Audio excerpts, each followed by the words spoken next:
الحمد للہ کفا وسلام علی عبادہ الذین اصطفیٰ اما بعد عن ابی ذر رضی اللہ تعالی عنہ قال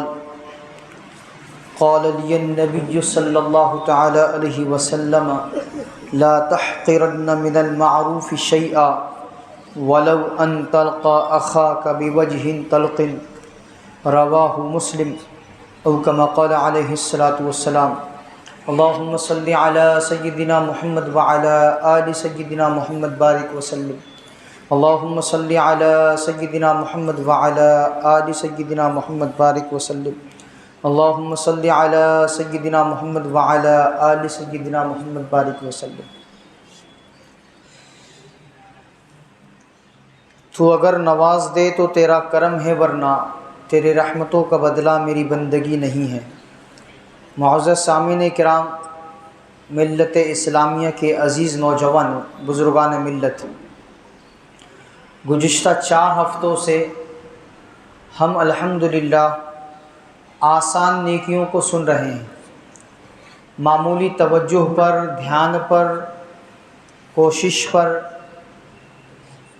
مختصر جملے ادا کرنے پر، اللہ کی بڑائی پر مشتمل، کبریائی پر مشتمل، تعریف پر مشتمل جملے ادا کرنے پر،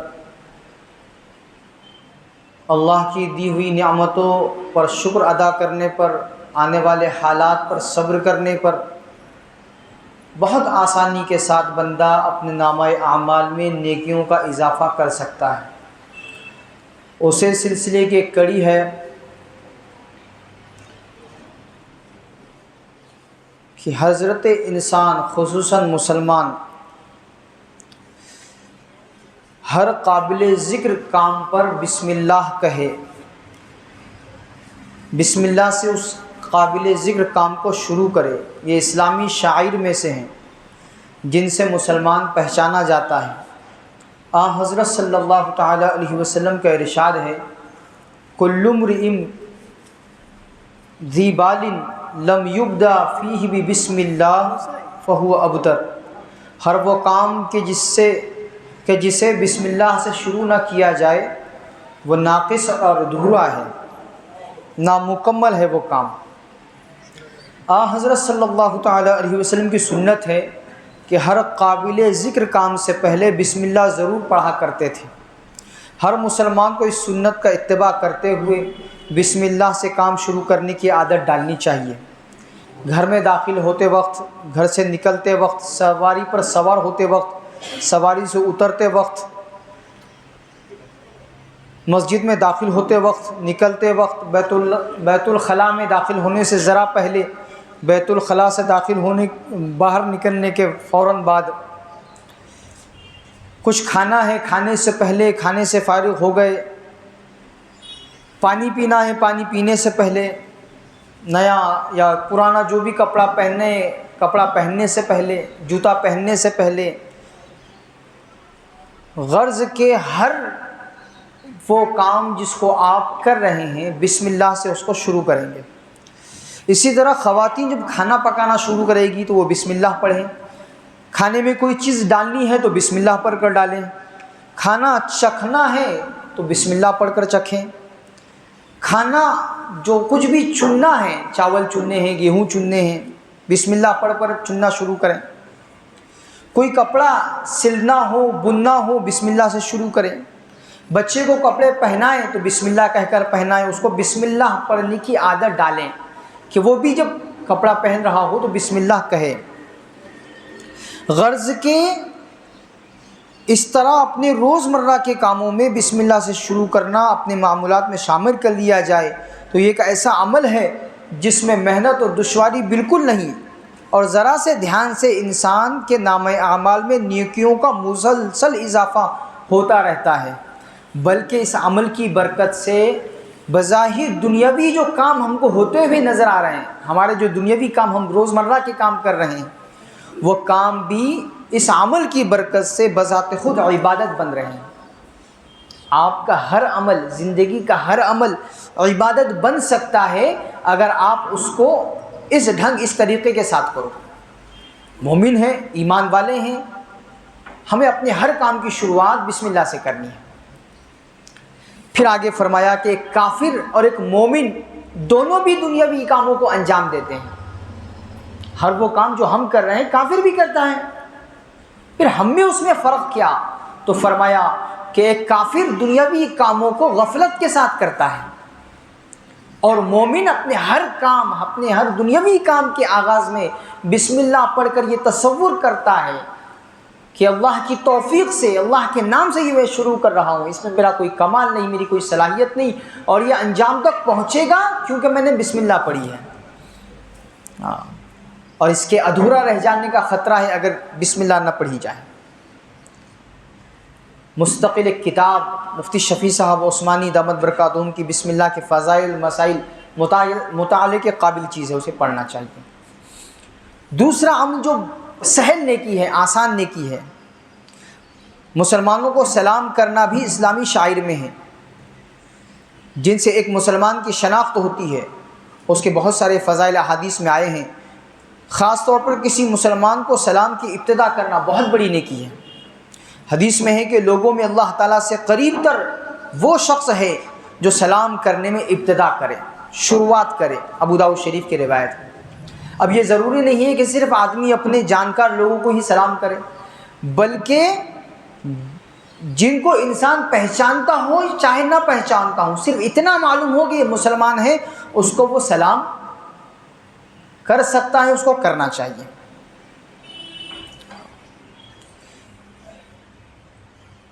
ایک شخص نے حضرت صلی اللہ تعالی علیہ وسلم سے آ کر دریافت کیا، پوچھا مسلمان کے لیے کون سا عمل بہتر ہے؟ اس کے جواب میں آپ صلی اللہ تعالی علیہ وسلم نے چند اعمال شمار کرائے، ان میں سے ایک یہ تھا کہ لوگوں کو سلام کرنا چاہیے، تم انہیں پہچانتے ہو یا نہ پہچانتے ہو۔ بخاری و مسلم کی روایت ہے۔ جان پہچان والا مسلمان ہو چاہے انجان مسلمان ہو، اسے سلام کرنا چاہیے۔ حضرت عبداللہ بن عمر رضی اللہ تعالیٰ عنہ سے مروی ہے کہ کبھی کبھی وہ گھر سے باہر صرف اس نیت سے نکلتے تھے کہ جو بھی مسلمان ملے گا اس کو وہ سلام کریں گے، اس طرح ان کے نیکیوں میں اضافہ ہوگا۔ موطا ابن امام مالک کی روایت ہے۔ اب اس کا یہ مطلب نہیں ہے کہ گھر سے باہر نکلتے ہی جو مسلمان دکھے میں اس کو سلام کروں، جو دکھے۔ اگر سلام کرنے کی گنجائش ہے، وہ سلام سننے اور جواب دینے کی حالت میں، پوزیشن میں ہے، تو اس کو سلام کرنا ہے۔ اس کا مطلب ہے کہ کثرت سے مسلمانوں کو سلام کرنا۔ یہ بھی سنت ہے کہ جب کوئی باہر سے آئے اور اپنے گھر میں داخل ہو تو گھر والوں کو وہ سلام کرے۔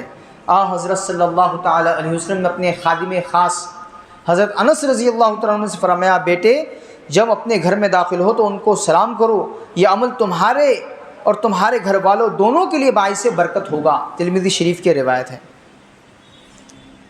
بلکہ اگر کبھی کسی خالی گھر میں، آپ کا مکان ہے، آپ سب گھر سے باہر چلے گئے، لاک لگا کر گئے، اب واپس آ رہے ہیں، گھر میں داخل ہو رہے ہیں، تو فرمایا اس خالی گھر میں بھی سلام کر کے داخل ہونا چاہیے، اس نیت کے ساتھ کہ یہ سلام میں فرشتوں کو کر رہا ہوں۔ حضرت عبدہ بن عمر رضی اللہ تعالیٰ عنہ ایسے موقع پر السلام علینا وعلی عباد اللہ الصالحین کہا کرتے تھے۔ حدیث شریف میں سلام کی ترغیب اس لفظ کے ساتھ آئی ہے کہ السلام علیکم، اتنا کہہ دینا کافی ہے، لیکن اگر کوئی اس کے ساتھ ورحمۃ اللہ وبرکاتہ بڑھا دے کوئی شخص تو اس کے لیے اور زیادہ ثواب ہوگا۔ حضرت عمران بن حسین رضی اللہ تعالیٰ عنہ فرماتے ہیں کہ ایک مرتبہ ہم حضرت صلی اللہ تعالی علیہ وسلم کی خدمت میں حاضر تھے، ایک صحابہ آئے اور انہوں نے کہا السلام علیکم، یہ کہہ کر انہوں نے سلام کیا۔ آپ صلی اللہ تعالی علیہ وسلم نے جواب دیا اور فرمایا 10، یعنی اس بندے کو جس نے السلام علیکم کہا ہے 10 نیکیاں ملی۔ پھر ایک اور صحابہ آئے، انہوں نے کہا السلام علیکم ورحمۃ اللہ، آپ صلی اللہ تعالی علیہ وسلم نے جواب دیتے ہوئے ارشاد فرمایا 20، یعنی اس بندے کو 20 نیکیاں ملی ہیں۔ ایک اور صحابہ آئے، انہوں نے کہا السلام علیکم ورحمۃ اللہ وبرکاتہ، آپ صلی اللہ تعالی علیہ وسلم نے جواب دیا اور فرمایا 30، یعنی اس بندے کو اس سلام پر 30 نیکیاں ملی ہیں۔ ابو داؤد شریف، ترمذی شریف، جامع الاصول کی یہ روایت ہے۔ یہاں یہ بات یاد رکھنی چاہیے کہ سلام کرنا اس وقت سنت ہے جب کوئی شخص اپنے کوئی کام میں مشغول نہ ہو، اور یہ اندازہ لگا کر سلام کرنا ہے کہ اس کے کام میں کوئی خلل واقع نہ ہو۔ اگر خلل واقع ہونے کا اندیشہ ہے تو سلام نہ کرنا بہتر ہے، کہ اگر اس کے کام میں رکاوٹ آ جائے گی، اس کو حرج ہو جائے گا، وہ اپنے کام میں مشغول تھا، مگن تھا، اچانک آپ نے سلام کر کے اس کی دھیان کو، اس کی توجہ کو ہٹا دیا، اب اس کا کام وہ خراب ہو گیا یا اس کے کام میں خلل آ گیا، تو ایسے بندے کو جو مشغول ہے، پہلے سے کسی کام میں مشغول ہے، اس کو سلام نہیں کرنا ہے۔ مثلا ایک آدمی تلاوت میں مشغول ہے، ذکر کر رہا ہے، کسی مریض کی عیادت میں مشغول ہے، کوئی کتاب پڑھ رہا ہے، یا کسی اور جگہ اس کی توجہ لگی ہوئی ہے، وہاں سے اس کو فارغ کر کے سلام نہیں کرنا ہے، درست نہیں ہے۔ اسی طرح کوئی شخص اگر مجمع میں بیٹھا ہے، الگ الگ مجمع، جیسے ہمارا یہ جمعہ کا مجمع ہے، کوئی جلسہ ہے، کوئی اجتماع ہے، کوئی جوڑ ہے، وہاں بیان چل رہا ہے، مجمع بیٹھا ہوا ہے، تو اب یہ سننے والا مجمع اور بات کرنے والے صاحب، ان دونوں کے لیے کوئی آنے والا سلام نہیں کرے گا، کیونکہ یہ دونوں مشغول ہیں کسی کام میں، دین کے کام میں، اب وہ سلام نہیں کرے گا۔ البتہ لوگ اگر کسی جگہ پر خاموش بیٹھے ہوئے ہیں، لوگ 4-6 لوگ 8-10 لوگ خاموش بیٹھے ہوئے ہیں، ایک آدمی وہاں سے گزر رہا ہے تو اسے چاہیے کہ وہ سلام کرتا ہوا گزر جائے، اور مجمع سے کوئی ایک اگر جواب دے دے تو وہ کافی ہو جائے گا سب کی طرف سے۔ ایک آدمی کو اس مجلس میں بیٹھنا ہے جہاں پر چند لوگ بیٹھے ہوئے ہیں، تو وہ آ کر سلام کر کے بیٹھ جائے گا، کوئی ایک جواب دے دے گا، کافی ہو جائے گا، سب کا جواب دینا ضروری نہیں، اور اس کا فرداً سب کو سلام کرنا ضروری نہیں، کہ ہر ایک کو وہ السلام علیکم، ہر ایک کو السلام علیکم نہیں کہے گا، ایک مرتبہ کہہ کر وہ بیٹھ جائے گا اور کوئی ایک اس کا جواب دے دے گا، یہ کافی ہے۔ سلام کا آغاز السلام علیکم سے ہوگا، یہ بھی سیکھنے کی چیز ہے۔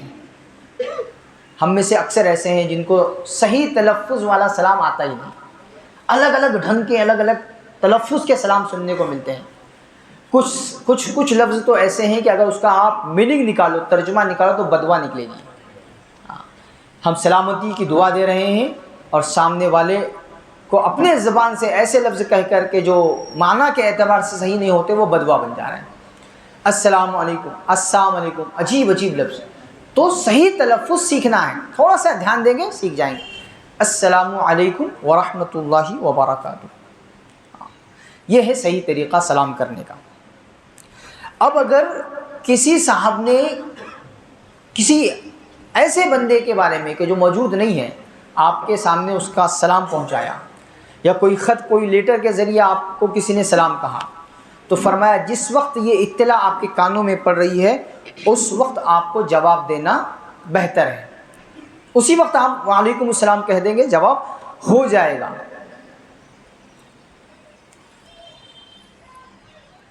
جیسے ہی اطلاع مل رہی ہے کہ فلاں صاحب نے آپ کو سلام کہا ہے، آپ نے جواباً کہہ دیا وعلیکم السلام، اس کا جواب ہو گیا۔ سلام کرنا سنت ہے، لیکن اس کا جواب دینا واجب ہے۔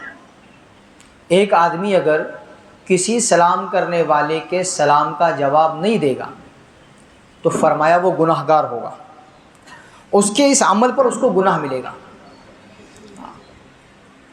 کیونکہ سلام کا جواب دینا واجب ہے۔ سلام کرنا سنت تھا، اس نے اپنی سنت ادا کر دیا، آپ نے جواب نہ دے کر ایک واجب کو ترک کیا ہے، ایک واجب کو چھوڑا ہے۔ اس لیے جواب دینا واجب ہونے کی وجہ سے جواب نہ دینے کی صورت میں آدمی گنہگار ہوگا۔ امام نووی رحمۃ اللہ علیہ نے اس بات کو لکھا ہے۔ تو یہ جو عمل ہے، چھوٹے چھوٹے عمل بہت زیادہ سہل ہوتے ہیں، بہت آسان ہوتے ہیں، اور بہت مشقت والے نہیں ہوتے، وقت والے نہیں ہوتے، آسانی کے ساتھ ان کو انجام دیا جا سکتا ہے۔ اس پر عمل کرنا چاہیے اور عمل کرنے کی کوشش کرنی چاہیے۔ ایک اور چیز، بیمار پرسی، ایک آدمی بیمار ہو گیا، آپ کو معلوم ہوا کہ وہ بیمار ہوا ہے، اس کی عیادت کرنا، اس کی بیمار پرسی کرنے کے لیے جانا بھی بہت بڑے اجر کا باعث ہے۔ حضرت صلی اللہ تعالیٰ علیہ وسلم نے ایک مسلمان کے دوسرے مسلمان پر جو حقوق بیان فرمائے ہیں، ان میں بیمار پرسی کو بھی شامل کیا ہے۔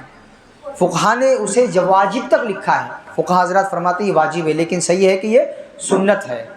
عیادت کرنے جانا، کسی کی مزاج پرسی کرنے جانا سنت ہے۔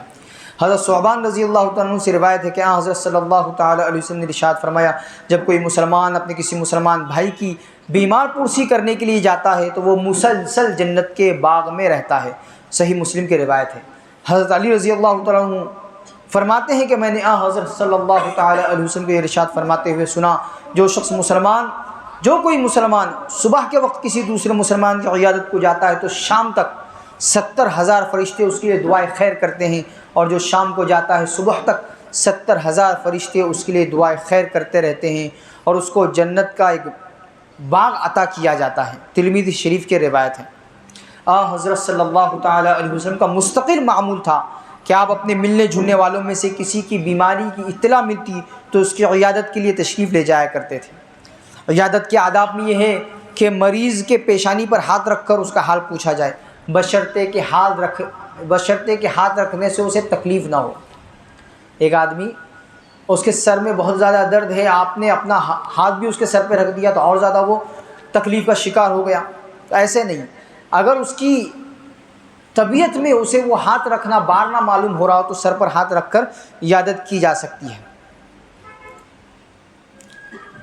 حضرت صلی اللہ تعالیٰ علیہ وسلم جب کسی بیمار کی عیادت کے لیے تشریف لے جاتے تو 7 مرتبہ یہ دعا پڑھتے تھے، اسأل اللہ العظیم رب العرش العظیم ان یشفیک۔ وہ اللہ جو خود عظیم ہے اور عظیم عرش کا مالک ہے، اس سے سوال کرتا ہوں کہ وہ تمہیں شفا دے دے۔ آپ صلی اللہ تعالیٰ علیہ وسلم نے فرمایا جس شخص کی موت کا وقت نہ آ چکا ہو اس دعا کی برکت سے اللہ تعالیٰ اس کو ضرور شفا عطا فرمائیں گے۔ ابو داؤد شریف کی روایت ہے۔ حضرت صلی اللہ تعالیٰ علیہ وسلم مریض کی عیادت کے وقت کثرت سے دعا پڑھا کرتے تھے، اذهب الباس رب الناس اشفی انت الشافی لا شفاء الا شفاؤک شفاء لا یغادر سقما۔ اے لوگوں کے پروردگار تکلیف کو دور فرما دیجئے، شفا عطا فرما دیجئے، آپ ہی شفا دینے والے ہیں، آپ کے سوا کوئی شفا نہیں دے سکتا۔ جو اس بیمار کو اس کی بیماری کی حالت میں یہ دعا پڑھانی چاہیے۔ نیز کسی بیمار کے پاس پہنچ کر آپ یہ دعا پڑھا کرتے تھے، لا باس طہور انشاءاللہ تعالی، کوئی نقصان کی بات نہیں، کوئی ٹینشن لینے کی بات نہیں، انشاءاللہ آپ کے لیے پاکی کا موجب ہوگا، آپ کے پورے گناہ دھل جائیں گے، آپ گناہوں سے دھلے دھلائے صحت مند ہو جائیں گے۔ ایک بات یاد رکھنی چاہیے کہ جتنی فضیلت بیمار پرسی کی ہے بیان کی گئی ہے، اس سے زیادہ تاکید اس بات کی ہے کہ کسی عمل سے مریض کو ذرا سی بھی تکلیف نہ پہنچے۔ جس عیادت میں مریض کی تیمہ داری میں زحمت اٹھانی پڑے اس میں بجائے ثواب ملنے کے گناہ ملتا ہے۔ چنانچہ مریض کے لیے کسی شخص سے ملاقات مضر ہو، ایک آدمی بیمار ہے اور وہ کسی بندے سے ملنا نہیں چاہتا، اگر وہ سامنے آ جائے گا تو اسے اور غصہ آئے گا، تو فرمایا ایسے آدمی کے لیے بہتر ہے کہ وہ عیادت کے لیے نہ جائے، اس کے گھر والوں سے معلوم کر لے کیسی طبیعت ہے، اور اپنا نام بھی نہ بتائے کہ آگے جا کے اس کو کہہ دینا کہ میں آیا تھا۔ مناسب وقت دیکھ کر اس کے جو گھر والے ان سے کہہ دیا جائے کہ مناسب وقت دیکھ کر اگر آپ کو مناسب معلوم ہو تو کہہ دیجئے کہ فلاں صاحب آئے تھے، انہوں نے دعا کی درخواست کی تھی۔ اسی طرح ایک اور چیز قابل لحاظ ہے کہ عیادت کے لیے جانے کے بعد وہاں زیادہ دیر تک نہیں بیٹھنا ہے، زیادہ دیر نہ بیٹھے بلکہ مختصر عیادت کر کے چلا آئے۔ زیادہ دیر بیٹھنے سے مریض کو اکثر تکلیف ہوتی ہے، لیکن اگر کوئی بے تکلف بندہ ہے جس کے مریض کے پاس جانے سے اس کا دل بہلے گا اور وہ مریض خود چاہتا ہے کہ یہ بندہ میرے پاس کچھ دیر اور بیٹھے، تو ایسے بندے کو بیٹھنے میں کوئی حرج نہیں ہے، بیٹھنا چاہیے۔ عیادت کے لیے مناسب وقت کا انتخاب کرنا بھی بہت ضروری ہے۔ جب دل مولا جب چلے گئے ایسا نہیں، اس کے گھر والوں سے معلوم کر کے کہ کون سے وقت میں عیادت کے لیے جانا بہتر ہے، میں جاؤں گا تو کون سا وقت ہے جس سے میں فرصت سے ان سے بات کر پاؤں گا یا ان کی عیادت کر پاؤں گا، یا کچھ ہاسپٹل میں وقت متعین ہوتا ہے، اس متعینہ وقت میں ہی ملنے کے لیے جانا ہے، تو یہ ساری چیزوں کا دھیان رکھ کر عیادت کرنا چاہیے کہ اس کے معاملات میں کوئی خلل نہ آئے، اور تیمہ داروں سے پہلے پوچھ کر جائے تاکہ ان کو بھی کوئی حرج نہ ہو، اور مناسب وقت دیکھ کر جایا جائے۔ یہ ساری چیزیں ہیں تو جس کو دھیان میں رکھنا چاہیے۔ معمولی چھوٹی چھوٹی باتیں ہوتی ہے کہ ایمان والا اگر اس کو عمل میں لائے گا، اس پر عمل کرے گا تو اس کے نامہ اعمال میں غیر محسوس طریقے سے اضافہ ہوتا چلا جائے گا۔ اور جیسے 5 ہفتے پہلے ہم نے یہ بات سنی تھی کہ نامہ اعمال کا جو بھاؤ ہے وہ حشر کے میدان میں ہم کو معلوم ہوگا کہ کیا بھاؤ ہے۔ ایک ایک نیکی کے لیے بندہ جب ترسے گا تو پھر یہ ہوگا کہ یہ جو آسان نیکیاں بتائی جا رہی تھی کہ بہت سہولت سے آسانی سے میں کر سکتا تھا اور میں نے اس کو یوں ہی گنوا دیا، دھیان نہیں دے کر، توجہ نہیں دے کر، اپنے زبان سے وہ لفظوں کو ادا نہ کر کے، ان کاموں کو نہ کر کے گنوا دیا، آج مجھے اس کا خسارہ اٹھانا پڑ رہا ہے، نقصان اٹھانا پڑ رہا ہے۔ تو ایسا دن آنے سے پہلے ان آسان نیکیوں کو اپنا لینا چاہیے، کرنے کی بھرپور کوشش اور جدوجہد کرنی چاہیے۔ اللہ تبارک و تعالیٰ عمل کی توفیق عطا فرمائے۔ وآخر دعوانا ان الحمد للہ رب العالمین والصلاة والسلام علی سید الانبیاء والمرسلین صلی اللہ تعالی علیہ وسلم۔